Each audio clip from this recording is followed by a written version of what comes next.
대한민국 99%를 위한 편파방송 나는 꼽살이다 제181회 2부 시작합니다.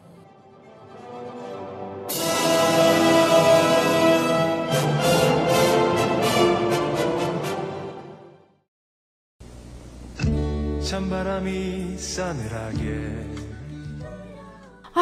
졸라 추워. 날이 추워지면 따끈하게 국밥. 그러다 더 추워지면 어떡하죠? 그렇다면 화끈하게 인삼삼. 가지산과 소백산의 절묘한 하모니. 인삼 국밥 합체! 겨울 별미 인삼 돼지국밥이 출시되었습니다. 으슬으슬 맹맹할 때 인삼 한 뿌리로 추위 날려버리는 건 어때요? 추위 파이어! 그리고 푸짐한 이벤트도 준비하고 있으니 많은 사랑 부탁드려요. 주문 전화 010-9625-3900. 직영 쇼핑몰은 한글 주소 가지산몰.com입니다. 골반 잡자 바로 잡자 바디로직. 선띠 오빠, 요즘 몸매가 왜 이래요? 진짜 나이 먹은 거 티네요? 아니 무슨, 나 아직 젊다고. 이 배는! 사실 고민이긴 해. 근데 배가 나와서 그런가 요즘 허리도 아프고. 아직도 바디로직 몰라요? 저 오다리 때문에 바디로직 입었는데 다리가 싹 붙잖아. 골반 좌우 상하 균형을 딱 맞춰줘서 통증만 좋아지는 게 아니라 저처럼 몸짱 될 수 있다고요. 진짜로? 와, 그런 걸 혼자만 알고 있었어? 정말 밉다. 근데 이름이 뭐라고? 바디로직. 우리 통증 바로 잡자 바디로직. 몸매 교정 바로 잡자 바디로직. 자세가 좋아지는 골반 교정 타이즈 바디로직. 검색창에 골반 교정 바디로직. 삐딱한 남성 골반 허리에도 역시 바디로직입니다. 바디로직의 효과를 못 느끼셨다면 100% 환불해드립니다. 자세한 환불 조건은 홈페이지를 참조하세요. 저는 개구먼경 곽현아 수학연구소 곽소장 곽현아고요. 은하계 최고의 되는 대로 전문가 선딜 선대인 소장님, 그리고 은하계 최고의 아파트 문제 전문가 토지자유연구소의 남기업 소장님, 쓰리 소장과 함께하겠습니다. 네네. 자, 낙곱살 제181회 2부도 역시 낙곱살의 살림살이를 책임져 주시는 광고주분들과 함께하는데요. 저의 매력적인 목소리로 하나하나 소개해드릴게요. 부산에 계신 저희 부모님께도 소문난 바디로직 리포머 팬츠와 가지산 돼지국밥이 낙곱살 2부에서도 함께해주고 계십니다. 네, 골반 균형과 몸의 균형을 바로잡아주는 선딜 선대인 소장님을 0.5초 성시경으로 만들어주는 바디로직 리포머 팬츠. 야, 0.5초 성시경. 약간 옆으로 이렇게 안경 했을 때 좀 0.5초 성시경 같았어. 약간 한 1초로 좀 늘려주면 안 될까? 0.5초. 네, 자, 그리고 강력한 한파 속에서 우리의 몸과 마음을 따뜻하게 해줄 가지산 돼지국밥 너무너무 맛있어요. 네, 전화주문은 010-9625-3900. 직영 쇼핑몰은요 www.가지산몰.com에서 주문하실 수 있습니다. 자, 낙곱살의 광고를 원하시는 분은요 이메일 주소 naggobsal@gmail.com으로 문의 주시면 아주 친절하게 안내해 드릴게요. 재건축 초과 이익 환수제가 예정대로 1월부터 부활됩니다. 국회와 국토교통부에 따르면 초과 이익 환수제를 유예하는 내용 등을 담은 법률 개정안이 국토교통위 소위원회에서 폐기됐습니다. 이에 따라 2012년부터 5년간 유예된 재건축 초과 이익 환수제는 시행에 들어갑니다. 재건축 초과 이익 환수제는 재건축으로 조합원 1인당 평균 개발 이익이 3천만 원을 넘으면 그 이상에 대해 최고 50%를 부담금으로 환수하는 제도입니다. 국토교통부가 서울 강남 4구를 비롯한 주요 재건축 20개 단지의 재건축 부담금 예상액을 공개했습니다. 초과 이익 환수제 시행에 따라 오는 5월부터 통시될 예정이지만 이례적으로 시뮬레이션 결과를 발표한 것입니다. 조합원 1인당 평균 3억 7천만 원, 강남 4구로 좁힐 경우 최대 8억 4천만 원까지 내야 하는 단지도 나왔습니다. 웬만한 아파트 한 채 값이 넘습니다. 재건축 추진이 설립일을 기준으로 최대 10년까지 집값이 많이 오르면 누진 부과돼 더 많이 내게 됩니다. 재건축 부담금이 얼마 되지 않는다며 투기를 부추기는 등 시장의 왜곡된 인식을 바로잡기 위해서라는 게 정부 설명입니다. 실제 재건축 초과이익 환수제가 시행됐던 2012년까지 강남 3구의 경우 재건축 추진이 사실상 중단되면서 아파트값이 약세를 보였습니다. 하지만 이 같은 방침에 대해 형평성 주장도 제기됩니다. 개인별로 구입 시기가 달라 시세 차익이 다르고 실제 개발 이익은 더 크지만 환수제를 피한 단지도 많은 만큼 위헌 소지가 있다는 반발도 벌써부터 나오고 있습니다.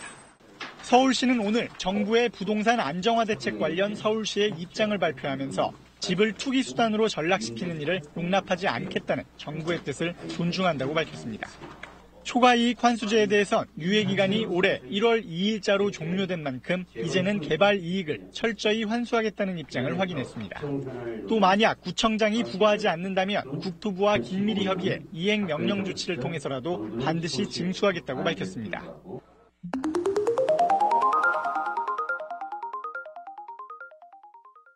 자, 낙곱살 제181회 2부에서는요. 요즘 뜨거운 이슈로 떠오르고 있는 재건축에 관련된 얘기 중심으로 해보려고 합니다.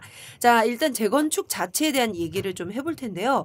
재건축이라는 게 내가 지금 살고 있는 아파트가 너무 낡아서 이걸 허물고 세대수가 더 많이 나오게 새 아파트를 더 큼직하게 지은 다음에 기존에 살던 사람들이 한 채씩 갖고 남은 건 분양을 하는 시기잖아요. 근데 이게 궁금한 게 남 소장님, 해외에서도 이렇게 재건축 많이 하나요? 네, 그래서 제가 여기 재건축이나 이런 거를 늘 관심을 가지고 뭐 연구하고 이런 건 아니라서 질문이 있어가지고 찾아보니까 네. 다른 나라에서는 제가 이제 자료를 보니까 미국은 103년 재건축, 영국은 103년이 돼야 재건축할 수 있군요. 아니 예. 평균 103년이고 평균, 영국은 140년이고요. 어디요?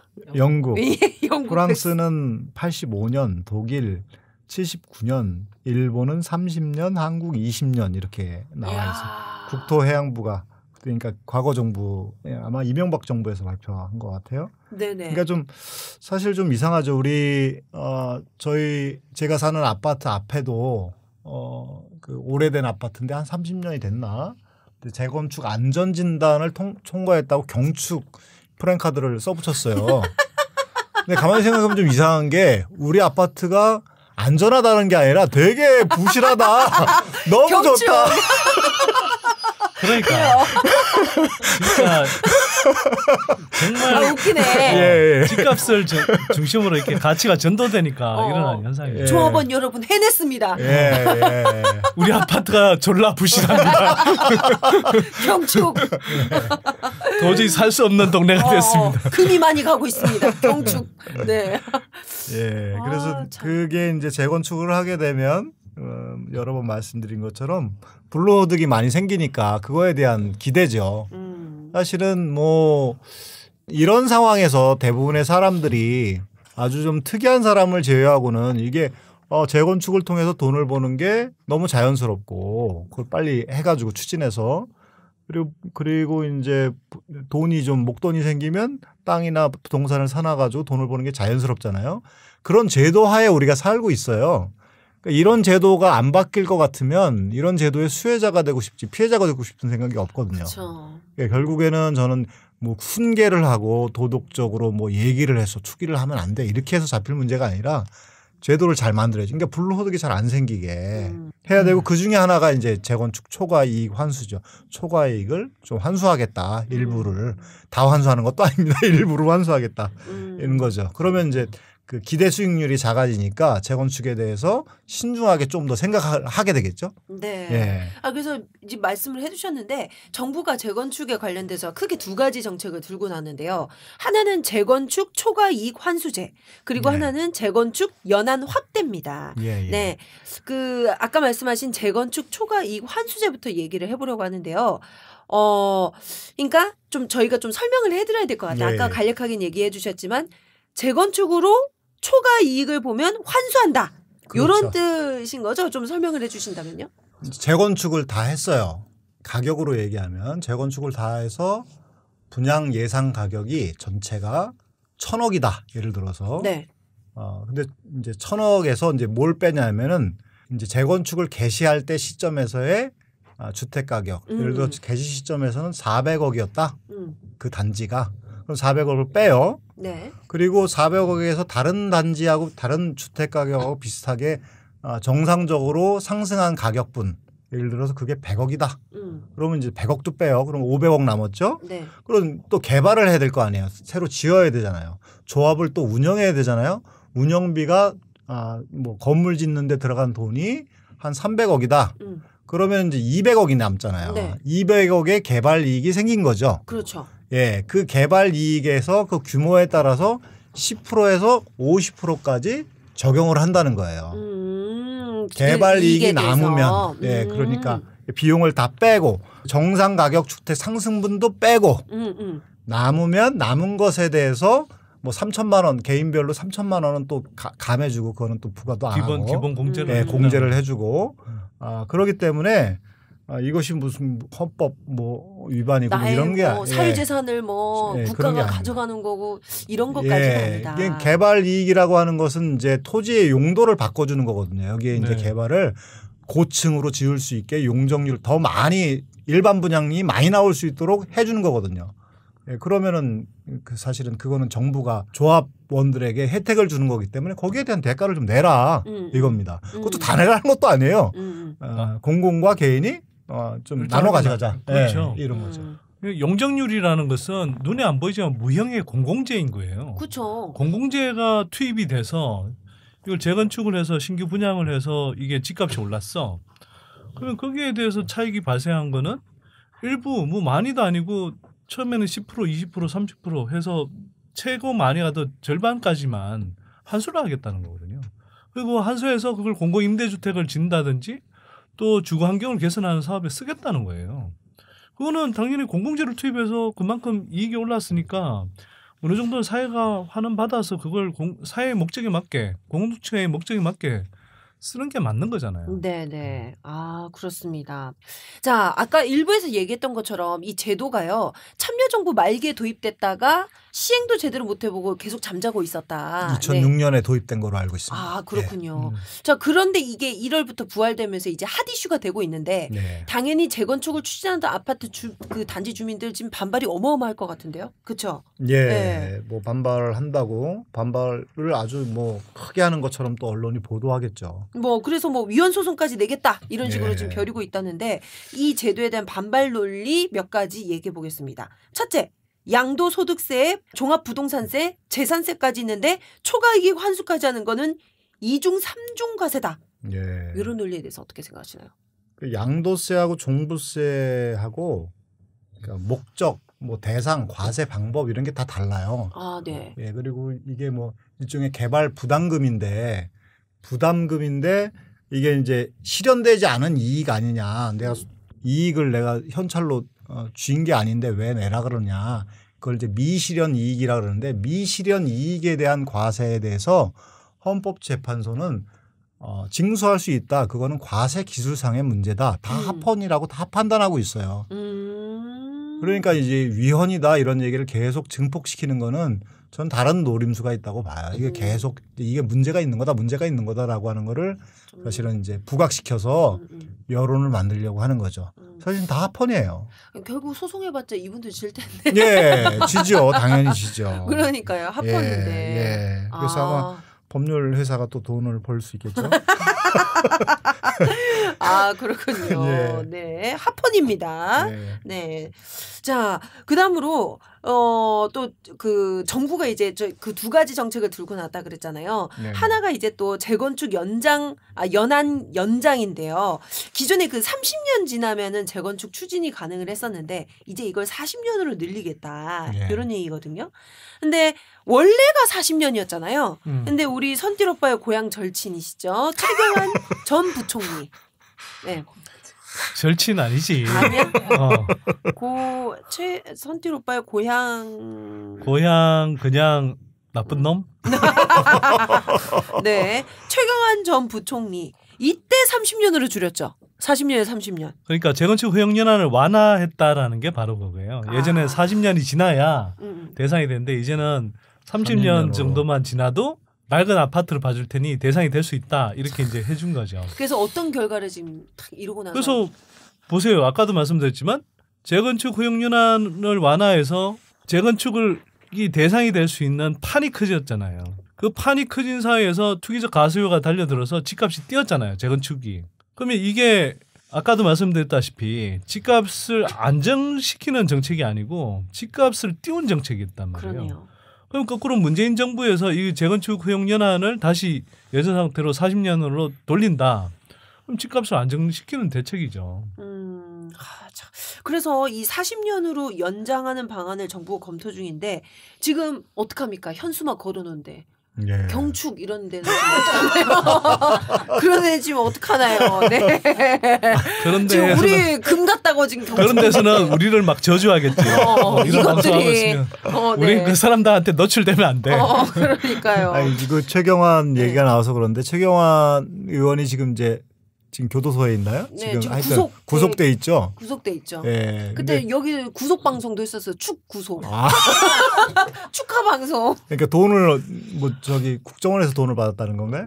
얼마 받았다 그랬죠? 1억인가? 뭐. 특수활동비 1억. 예. 그 돈 받은 것도 굉장히 잘못됐지만 더 잘못된 거는 경제부총리로 이런 나쁜 정책을 재건축 연한 규제를 40년에서 30년을 올리고 모든 거를 다 해가지고 그냥 이제 금융 규제 풀어가지고 집을 계속 사라고 했거든요. 그때까지 좀 잠잠했었던 부동산 투기가 다시 일어난 거예요. 그러니까 부동산 투기라고 하는 그 호랑이는 한번 나오면 이거를 이렇게 컨트롤하기가 너무 힘들어요. 그러니까 저는 경제부총리로서의 잘못이 특수활동비 1억 받은 것보다 훨씬 크다. 예, 저는 하여튼 그런 생각이 드네요. 얘기가 나와서 더.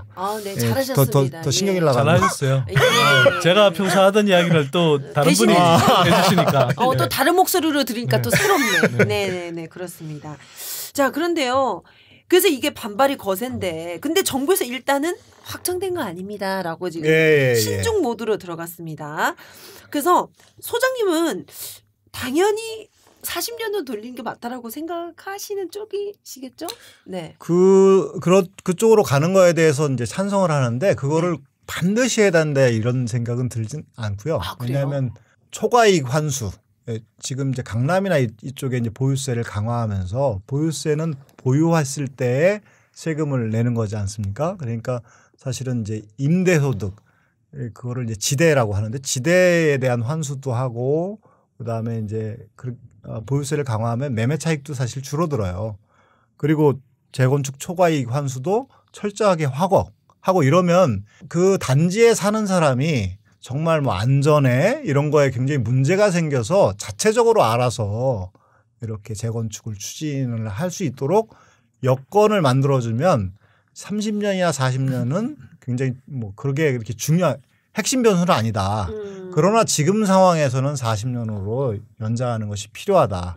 더 중요한 것은 그 부동산을 소유해서 얻으려고 하는 불로소득 환수를 재건축 초과이익 환수제로 하고 보유세 강화로 하고 양도소득세로 하고 다양한 방법으로 불로소득을 환수하면 재건축 하라고 해도 뭐 굉장히 자기가 이제 신중하게 생각할 거 아니에요. 자기 재산과 관련되니까. 그러니까 핵심은 거기에 있고 지금은 연장하는 것이 좀 필요하지 않을까라는 생각입니다. 네. 예.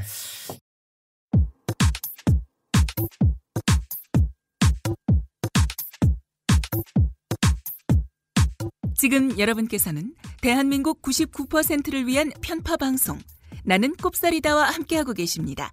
팟캐스트 포털 팟빵에서 나는 꼽사리다 시즌3 채널로 만나세요.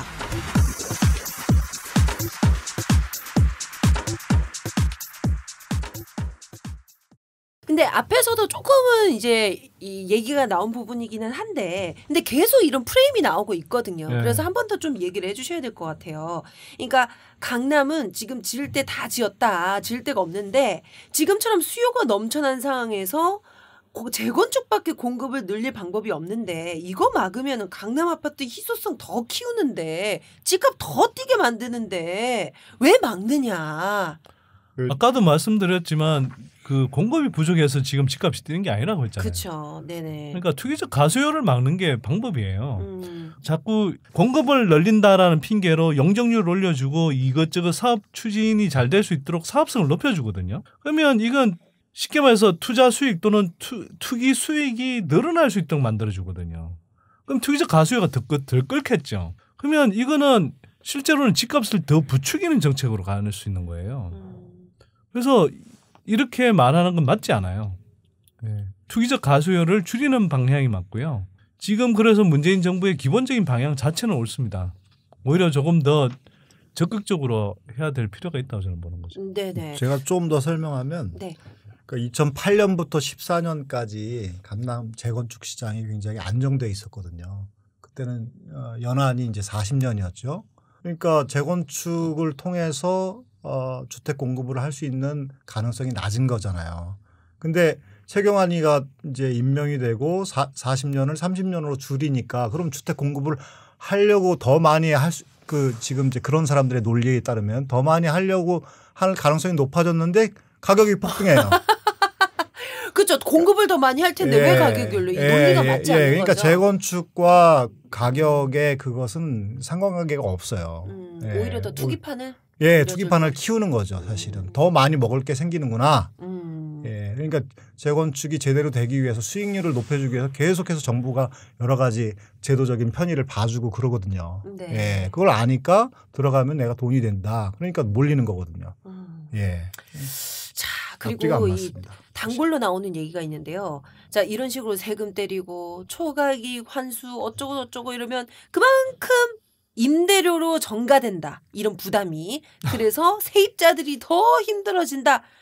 차라리 그러면 세입자들이 차라리 돈 좀 더 보태서 내 집 마련에 나서면서 또 수요만 늘린다. 이런 얘기. 이분들은 사실 서민들 전혀 생각 안 하는데 맨날 열흘 때만 서민파리를 해. 서민파리. 네, 서민파리죠 뭐. 네, 이거 어떻게 생각하세요, 남 소장님? 그 보유세가 가장 좋은 세금이라고 하는 이유 중에 하나가 두 가지 이유인데 하나는 정의롭다. 네. 뭐냐면 사회가 베풀어준 그 서비스, 그러니까 사회가 그 정부가 뭐 도로를 놓는다든지 여러 가지 편의시설을 놓는 그 혜택을 누리는 거에 대한 대가를 지불하는 거거든요. 그러니까 그 자체가 정의로워요. 보유세 강화하는 거는. 또 하나 또 효율적이다라고 하는 거는 뭐냐면 부동산을 가지고 있는 사람이 자기가 부담하게 돼 있어요. 그러니까 전가를 못 한다는 거예요. 그게 이제 사실은 엄밀하게 말하면 땅에 대한 세금은 전가를 못 한다고 하는 게 이제 경제학의 이제 공통된 견해인데 근데 사실 지금 이제 건물까지 같이 있으니까 전가의 가능성이 있고 지금은 집을 가지고 있는 사람이 여러 채 갖고 있는 사람이 이제 임차인에게 전가할 수 있는 일정한 구도는 있어요. 그러니까 힘이 세니까. 그거는 사실은 뭐 전가를 다 할 수 있다. 다 할 수 있으면 뭐하러 정하겠어요. 조세 정하 안 하죠. 다 하면 되니까. 전가하면 되니까. 다 할 수는 없고 일정 정도 전가는 가능하죠. 그래서 임대료를 규제하거나 임대료 상한제를 같이 그런 제도를 같이 만들어 가지고 하면 문제가 훨씬 보완책으로 전가가 전혀 일어나지 않는다 이런 얘기는 못하지만 일어나지만 그것을 막을 수 있는 여러 가지 법적 장치를 두면 된다. 그렇게 해서 그리고 이제 보유세를 강화하거나 불로드 환수 장치를 강화하면 주택 가격이 하향 안정화되면 서민들도 자기 집을 구입할 수 있는 가능성이 더 높아지는 거잖아요. 뭐 그 자체가 굉장히 좋은 거 아닌가요? 그건 실수요고. 내가 가지고 있는 소득으로 나의 주거 문제를 해결하겠다. 나는 그냥 전세나 임대보다는 물론 전세나 임대 시장도 우리가 이제 장기적으로 안정적으로 살 수 있도록 그런 제도적인 인프라를 갖추면 좋은데 뭐 그런 인프라 속에서도 나는 내 집을 갖는 게 좋겠다라고 하는 사람들은 가져야 되잖아요. 쉽게 가질 수 있도록 해주는 건데 사실은 지금의 집값은 더 낮아져야 됩니다. 부동산 가격은. 경제에 엄청난 부담을 주고 있어요. 맞아요. 특히 강남 재건축의 경우에는 매매가와 전세가의 차이가 갭이 되게 큽니다. 왜냐하면 기본적으로 이거는 투기적인 가수요 중심으로 하기 때문에 기본적으로는 그리고 살기에는 별로 안 좋은 데잖아요. 그렇죠. 그러니까 전세가, 월세가는 되게 낮은 편이고요. 상대적으로. 그다음에 이제 매매가만 높은 거예요. 그렇죠. 그러면 이런 상태에서 나 재건축 초과이익 환수로 막 두들겨 맞았어. 그 세입자한테 얼마를 증가할 수 있을 것 같은데요. 그렇죠. 네. 그럼 그 집 안 살지. 그렇지. 그 세입자들이 그렇죠. 사실 기본적으로 잘 사는 사람들이 아니거든요. 나간단 말이에요. 네. 그렇죠. 피할 그리고 수 있어요. 뭐 남기업 수장님이 또 잘 말씀하셨는데 이게 시장 상황에 따라서 다른데 이게 이렇게 해서 집값이 그러니까 억제되는 효과가 생기잖아요. 그러면 시장이 약세를 보이면 기본적으로 이거는 집주인이 패를 쥐고 있는 상황이 아니에요. 오히려 세입자가 조금이라도 더 살아달라고 빌어야 될 수도 있는 상황이 올 수도 있습니다. 왜냐하면 강남 재건축은 일반적인 여러 언론에서 보도하는 것과 달리 실제로 빚을 내서 집을 사는 사람들이 많거든요. 특히 두 채, 세 채씩 다주택자들도 상당히 많습니다. 그럼 이 사람들은 빚 부담이 있는 데에다가 집값이 떨어진다. 그러면 이게 그래도 세입자들이 있어줘서 그 부담을 줄일 수 있는 건데 세입자들이 만약 뭐 이렇게 막 증가를 하려고 하는데 나간다고 그래. 그 쉽게 할 수 있겠어요? 그렇죠. 제가 볼 때 어렵다고 봐요. 아하. 괜한 아까 말씀드렸지만 서민팔이다. 네. 자, 재건축을 둘러싼 요즘 이슈에 관해서 여러 가지 얘기를 해봤는데요. 자, 남 소장님, 이런 네네. 처방 말고 좀 더 근본적으로요. 저희가 이 재건축 제도 자체에 근본적으로 좀 바뀌어야 될 부분 뭐가 있을까요? 재건축 글쎄요, 제가 그 크게 고민해보지는 않았는데 재건축은 필요하죠. 예, 뭐 다 쓰러져가는 아파트 그걸 계속 살아야 될 이유가 없죠. 공동주택 그 단지 소유자들이 결정할 문제인데 아까 강조한 것처럼 거기서 생기는 뭐 용도 변경이나 종상향이나 용적률을 높여주고 그렇게 하는 것을 통해서 땅값이 엄청나게 상승하는데 그 상승분 이 불로소득을 환수하는 장치를 잘 갖추는 것이 굉장히 중요하다. 근데 이제 재건축 초과이익 환수제 이제 시작하는 거거든요. 이거를 그냥 또 유예하고 그러지 말고 한번 시작한 이 좋은 정책 불로소득 환수하는 게 좋잖아요. 그렇죠. 그러니까 그 개인에게는 내가 한 8억 벌 수 있는데 이거 날라갔네. 개인에게는 굉장히 뭐 돈을 벌 수 있는 기회가 날라가서 그 사람에게는 별로 좋지 않겠지만 나라 경제 전체에게는 굉장히 좋은 거예요. 예. 그래서 이런 정책을 하나 좋은 제도를 만들었으면 꾸준히 실행해보고 또 더 강화하고 예. 그쪽으로 가는 것이 굉장히 중요하다고 생각합니다. 네. 꾸준히 그리고 네. 방향을 일관되게 강화시켜야 된다라고 말씀을 하신 예, 것 같고요. 자, 마무리를 지으면서요. 남 소장님, 강남 불패라고 계속 언론에서 그러는데요. 네. 정부에서 아무 규제를 해도 진짜 강남 불패일까요? 근데 정부에서 이렇게 몇 차례 대책을 내놔도 집값이 계속 오르니까 사람들이 진짜 강남은 죽어도 안 떨어지나 봐 이렇게 믿는 것 같아요. 그러니까 저는 그 지점에서 우리 손 소장님하고 약간 다른데 우리 제가 뭐라 그럴게요. 문재인 정부가 굉장히 잘하고 있다 방향을. 네. 잘하고 있다기보다 기본적인 뭐 방향은 근데 예를 들어 대책에서 이렇게 저는 보유세 강화와 같은 거는 집권 초기에 그 플랜을 내놔야 된다고 생각해요. 그러니까 이 우리가 적폐 청산이라는 말을 많이 하는데 실제 부동산 적폐가 적폐 중에 적폐거든요. 그러니까 적폐 세력이 먹고 사는 게 부동산 불로소득입니다. 예. 그러니까 그거를 환수해야 되는데 가장 좋은 장치가 보유세 강화인데 그거는 내놓지를 않고 있고 사실은 작년에 보면은 그거에 대해서 좀 굉장히 미온적인 태도로 일관했죠. 네. 지금도 김동연 장관도 그렇고 뭐 국토부 장관 같은 경우 굉장히 이제 의지를 보였는데 실제 이거를 컨트롤할 수 있는 사람은 굉장히 미온적으로 나왔어요. 그래서 좀 보유세 강화에 대해 지금 이제 지지율이 좀 떨어졌지만 이럴 때 좀 이렇게 부동산이라고 하는 것을 근본적으로 해결하겠다. 부동산 적폐와 우리가 진짜 좀 대결을 하겠다. 그렇게 해서 그렇게 하지 않으면 뭐 예를 들어서 MB를 구속하거나 이런 여러 가지 굉장히 박수칠 일이 있지만 박수를 다 쳤어. 영화가 끝났어. 근데 우리의 삶은 나아지지 않았어. 부동산을 해결해야 우리의 삶 나아지거든요. 그러면 이게 허탈감이 생기고 여기에 대해서 이제 다시 돌아섰을 텐데 지금 시기에 저는 이 부동산 보유세 강화 로드맵을 내놔야 된다. 그냥 뭐 다주택자들을 손봐야 되겠는데요. 1주택자도 좀 손봐야 될 것 같아요. 아닌데요. 뭐 과세 형평성을 고려해야 되겠는데요. 이렇게 애매모호한 말을 계속 하지 말고 빨리 보유세 강화 로드맵을 내놓을 거다. 적어도 미국 수준으로 가야 되지 않겠느냐. 장기 로드맵을 내놓을 거다. 그리고 금융 규제도 강화할 거다. 그러나 실수요자에 대해서는 좀 더 우리가 주택을 매입하거나 전세를 사는 데 있어서 문제없게 하겠다. 그리고 주거복지도 강화하겠다. 그리고 임차인들의 권리를 상향시키기 위해서 그러니까 임대인과 입차인의 어떤 힘의 비대칭성을 우리가 바로잡기 위해서 노력하겠다. 그래야지 우리의 그야말로 이 뭐랄까요? 민생, 그러니까 실생활이 나아지는 게 느껴지는 거거든요. 그렇죠. 예, 여기서 저는 좀 승부를 걸어야 된다. 근데 진짜가 아직 안 나왔다.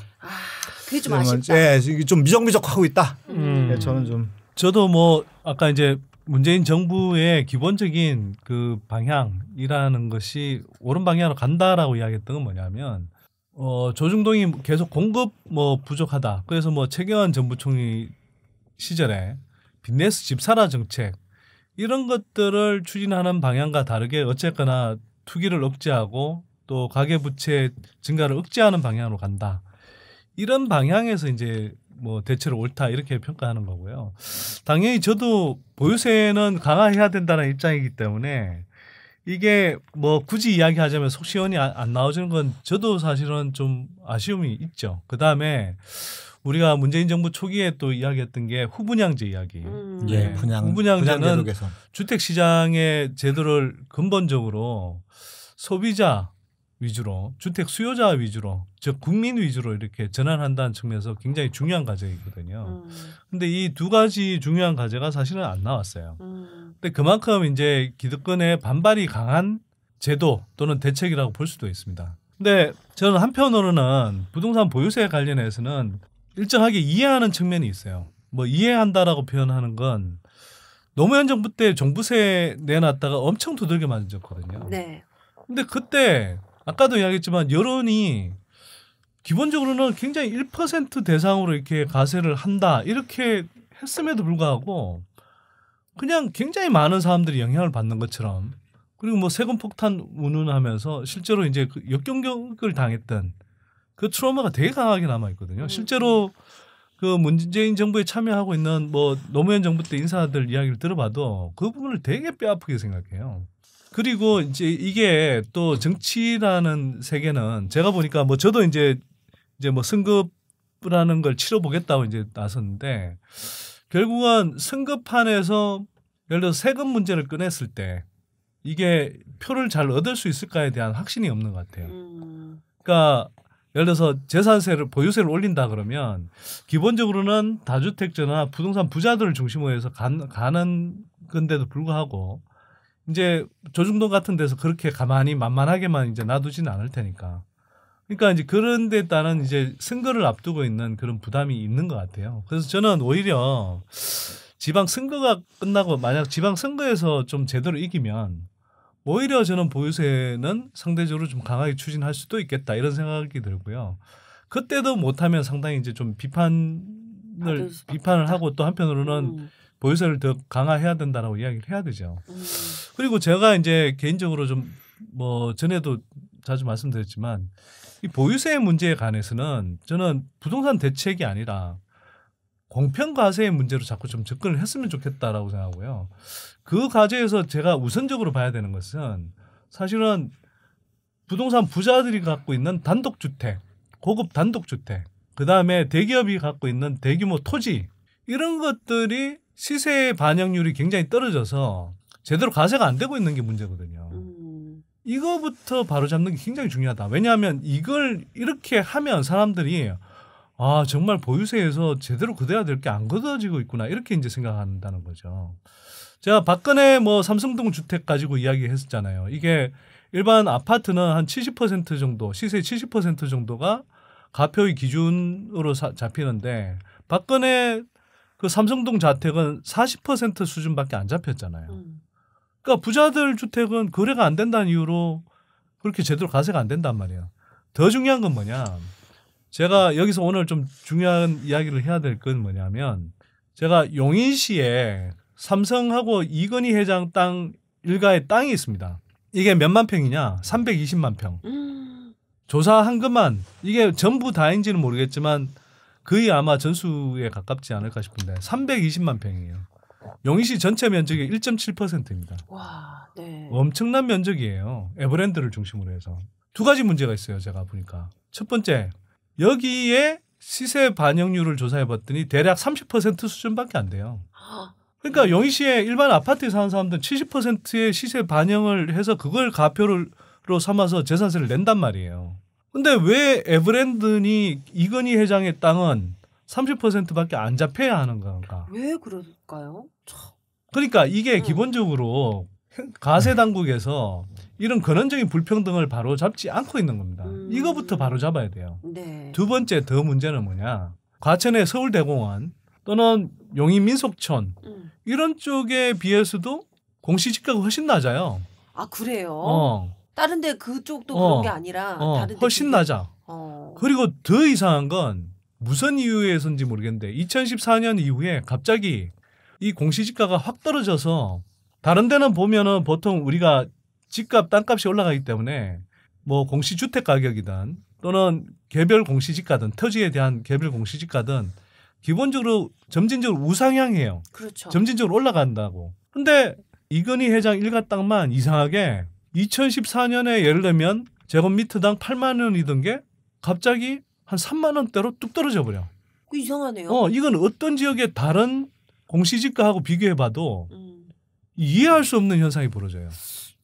인근의 다른 임야 또는 아까 이야기했던 뭐 서울대공원, 용인민속촌 이런 데와 비교해봐도 전혀 나타나지 않는 패턴이 나타난다고요.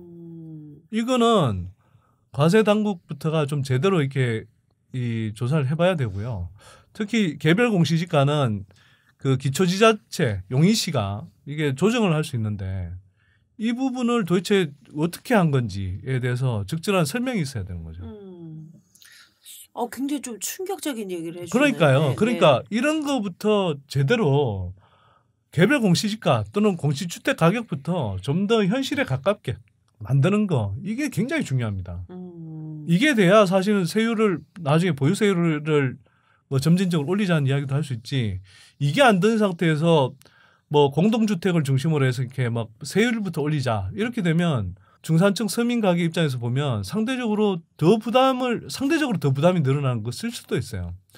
그래서 저는 이 작업부터 그러니까 부동산 부자들 또 대기업이 보유한 토지부터 시세 반영률을 높이는 거. 이 작업이 가장 기초적인 작업이고 이 작업이 잘 되면 사실은 보유세 강화에 대한 여론의 지지도 얻을 수 있다. 이렇게 봅니다. 예, 예를 들어 그 아파트 10억짜리와 단독주택 10억짜리의 보유세 내는 액수를 비교해 보니 절반밖에 안 된다. 예를 들어서 과표가 확 줄어드니까 이건 동일한 가격인데 시장에서는 동일한 가격으로 취급받는데 세금은 다르게 낸다. 그거는 이거랑 똑같거든요. 그러니까 소득은 똑같아. 소득은 연봉 5천만 원이야 둘 다. 근데 그 소득세는 뭐 절반밖에 안 돼. 뭐 이런 거랑 유사한 거죠. 그러니까 이게 이런 좀 불합리함이 굉장히 심해요. 예. 그런 거 진짜 그러니까 이건 바로 잡아야겠네요. 그럼요. 네. 그러니까 네. 이건 뭐 기업을 때려잡자 이런 차원이 아니고 조세 형평. 그렇지. 그러니까 부동산 부자나 대기업이 적게 내고 있는 세금을 중산층 서민만큼 제대로 내게 하자는 거예요. 그렇죠. 참 이 중요한 부분을 마지막으로 언급해 주셨습니다. 저희 아빠 선대인과 뜻을 같이 하는 몇 분이 힘을 모아 서민들을 위한 주거 정보 앱 집코치를 만들었습니다. 자신에게 맞는 집을 찾을 때 이젠 집코치와 상의하세요. 구글 플레이 스토어에서 집코치로 검색해 다운받을 수 있습니다. 우와!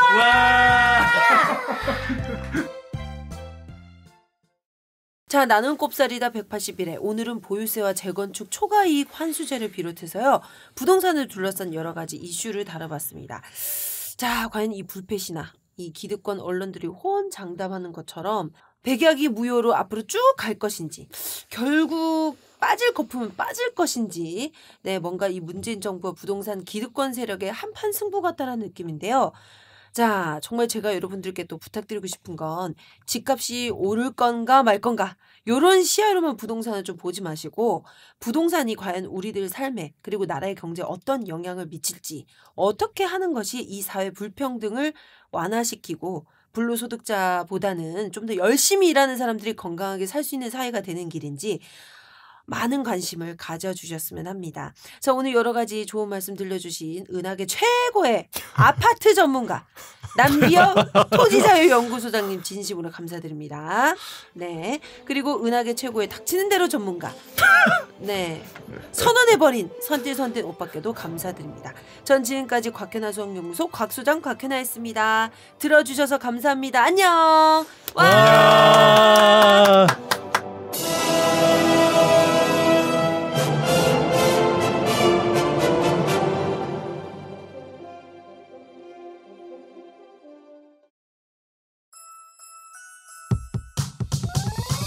이번 방송 괜찮았나요?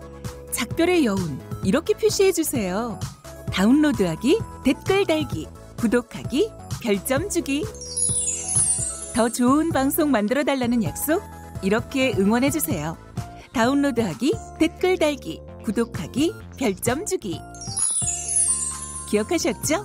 다운로드하기, 댓글 달기, 구독하기, 별점 주기.